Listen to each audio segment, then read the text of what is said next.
Kia ora, good evening. Recruiting and retaining rural GPs remains an ongoing problem according to the New Zealand Medical Workforce Survey recently released. The 2012 Workforce Survey had a 96% response rate to just under 14,000 forms. The results show that our rural GPs are older than average at 48.3 years, more likely to be international medical graduates at 54%, and are more likely to be male at 63.1%. The New Zealand Rural GP Network says the rapidly ageing rural GP population and the inability to train, recruit and retain New Zealand doctors to the rural sector, causing reliance on IMGs to fill the void, are long-held concerns. An extra $9 million injection into rural GP practice comes into effect in July next year. The funding is on top of the annual $13 million earmarked for annual rural GP support. Alliance Group is looking to strengthen its presence in Iraq as it works to drive export growth in the country. The company has just completed its first full year of exporting directly to hotels, restaurants and catering companies in Iraq after previously shipping product through Jordan. Export of fully branded pure South lamb to Iraq has increased by approximately 35% in the past year. Currently, most meat products sold in Iraq are domestic fresh, mainly due to lack of reliable electricity for refrigeration. Alliance Group is now predicting consumers will increasingly turn to frozen lamb as the investment in new infrastructure gathers pace. Many organisations struggle for volunteer support throughout the year, but lives could be at risk, with Invercargill's Ariti Surf Lifesaving Club struggling to recruit new talent. During the summer months, Ariti Surf Lifesaving Patrol provides lifeguarding services at the world's southernmost surf lifesaving club. Unfortunately, due to a volunteer shortage, those who are trained work every second weekend to keep those in the surf safe during summer, while around 25 nippers aged 6 to 14 years learn the ropes. Well, we train them in first aid, beach safety, water safety, everything they need to know about the sea. We also train them on IRBs, which is your inflatable rescue boats, and to be crewmen and drivers.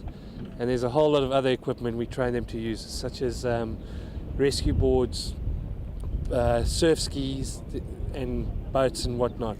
But with less than a dozen senior lifeguards available, the pressure's on during summer patrols. At the moment we're battling. Our numbers are right down. We're lucky if we have 10 qualified lifeguards at the moment. So at the moment it's a push. Any good swimmer with the right attitude can train locally to help meet the growing demand.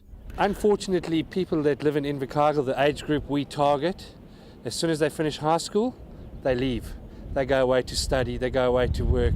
Not all of the school leavers stay here. And that's one of the problems we have. But our lifeguards that are trained here, other clubs where they move to are benefited. Local lifesavers completed 9 rescues last year and plenty of first aid support, skills they keep up with weekly training year-round at Splash Palace for anyone who's interested. Just come to the pool on a Thursday night. I'm there every Thursday between 6:30 and 8. Have a chat to me, come and see me, and we'll sort you out. Remedial work on the Dipton Bridge is nearing completion following 4 months of structural work by contractors. In early August, a speed limit of just over 10 kilometres an hour was placed on the bridge over the Ariti River on the Dipton Castle Rock Road. Southland District Council Roading Assets Manager Hartley Here says that one of the seismic expansion joints on the bridge was breaking up rapidly under the pounding from traffic. He says the failure was unexpected, so urgent action was needed. The bulk of the work is expected to be completed later this week, with both lanes open by mid-next week, but the 10 km/h speed restriction will be in place until mid-January. Stay with us after the break. Highlights from yesterday's Filipino fundraising concert and thoughts from local organisations in the lead up to Christmas.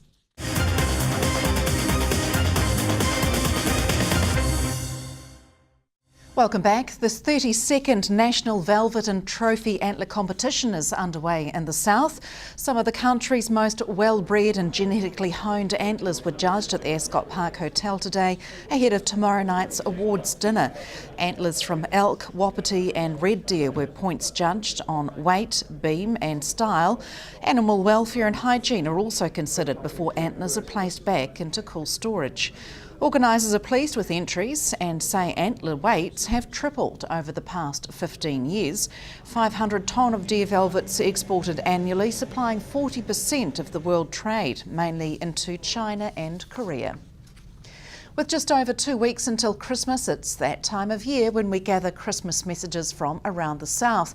Tonight, Inspector Lane Todd of the Southland Police shares his best wishes and has some practical advice for revellers and holidaymakers. On behalf of the Southland Police team, I just want to wish everybody in the Southland community a very safe and happy Christmas, and I hope that everyone gets a good break and recharge the batteries over the New Year festivities. And you have some safety messages for the people of Southland as well? Just over these Christmas period, it's always just timely to remind people of the road safety, and just to ensure that when you are driving around there are going to be a lot more traffic on the road, and just to take time and just make sure that you take plenty of rest. It's also an opportunity just to remind people that are travelling away that security of your homes and your businesses, and just use services that we've got in our community like Neighbourhood Watch and advising neighbours of when you're arriving and when you're going away. Anything around alcohol consumption this Christmas? Again, it's just another responsibility in terms of alcohol, especially with businesses that are doing their Christmas shouts coming up over the next coming weeks. Just make sure that you are having host responsibility, which is providing transport home for your staff or your family, and also good meals as well. Despite economic improvements in the past 12 months, including the firming up of Tiwai's future, the Invercargill Licensing Trust is continuing to watch its pennies. I asked ILT President Alan Dennis about the Trust's year and what developments are planned for next year, starting with their Christchurch investments. That's been a very successful investment actually, so we're looking at the possibility of adding on half a dozen units on our motels there, and of course since the earthquake it's been extremely successful. And renovations in the city as well here? That's right, yes, the Kelvin's had another renovation, and we're looking at spending more money there. Obviously the Southland's been a huge success, and so is the Northern, so those are ones that we can sit back and say, well, that's a job well done. And for this next year, you've got the Waikiwi Tavern as well? Yes, the Waikiwi is another exciting one. We've got a very exciting architect looking at plans for that, and after some consultation with the locals and the local community, I'm confident that's going to be something pretty special as well. And any word on a new hotel for the Invercargill City? Well, nothing that I can divulge publicly, but it is still a hot topic of debate on our board meetings. We certainly want to be part of the CBD upgrade, and we're cautiously optimistic about looking towards not so much the immediate future, but in the next few years of being part of that upgrade. People do accuse us sometimes, of procrastinating and dithering a little bit, but there's quite a lot of things that have got to come into a line, and when that happens, I can assure you we'll be first off the mark. So you will be working with the Inner City Steering Committee to try and work in with this location could be? Absolutely, yes. Greg Mulvey and Gary Muir have been on that group, and they're fully involved with all the decision making. And obviously we're part of the licensing. The licensing trust is an integral part of the CBD, so it's in our interest to take a leading role. So a few things that you've got to weigh up about the viability of having a new hotel in the city. Well, we do. Obviously, it's a commercial decision because we'd be slayed if the people of Southland and Invercargill particularly saw us investing in a white elephant. We've got successful businesses now. It might just not justify us spending in the immediate future. So let's put that one on hold a little. Alan, I know that you want to wish the people of Invercargill and Southland a Merry Christmas. Away you go. I do. Thank you very much. And first I'd like to thank QTV for the opportunity to say a few words to the people of Southland and particularly Invercargill. Well, the board and management staff of the ILT and the ILT Foundation would like to wish you all a very Merry Christmas with family and friends and a prosperous new year. And I personally look forward to meeting many of you at the ILT Stadium in 2014. The Southland Multicultural Council has had a busy 2013 but expects an even bigger 2014. Council President Angela Pardo-Cortez says people can expect more workshops in the new year and a drive to get a more diverse representation on council.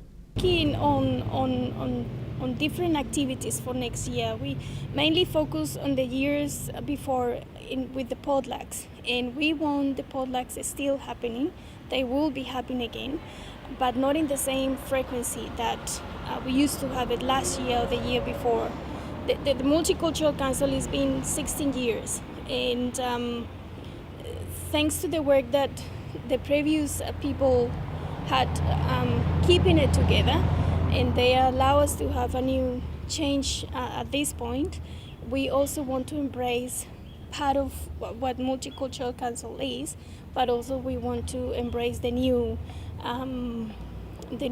window, a new perspectives, and the activities will be more in terms of workshops with about culture and about languages and cooking demonstrations, and we are organizing also the women's group. We want to organize also the youth group as well, and I think it can happen. We just want the ethnic community to take a much more positive approach and support us and come to our activities and our events, because everything that we do is based on what we think that they need. But if we don't hear what they need, it's actually very difficult to know what they want. So if there is a possibility to bring them around, then why not?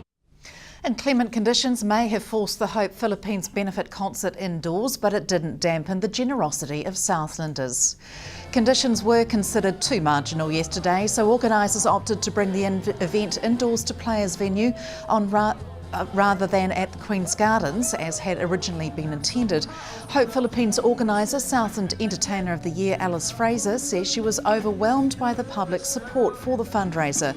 Donations made by the estimated 2,000 people that attended the concert throughout the afternoon and evening will go directly to ADRA, a not-for-profit relief organisation. Ms Fraser says that while in excess of $2,000 was raised, of equal importance was the community empathy expressed for those continuing the daily struggle to return to normal life in the typhoon-ravaged Philippines. And that is it for us. Coming up in sport, action from Burt Munro short track speedway event. From us, your news team, good night.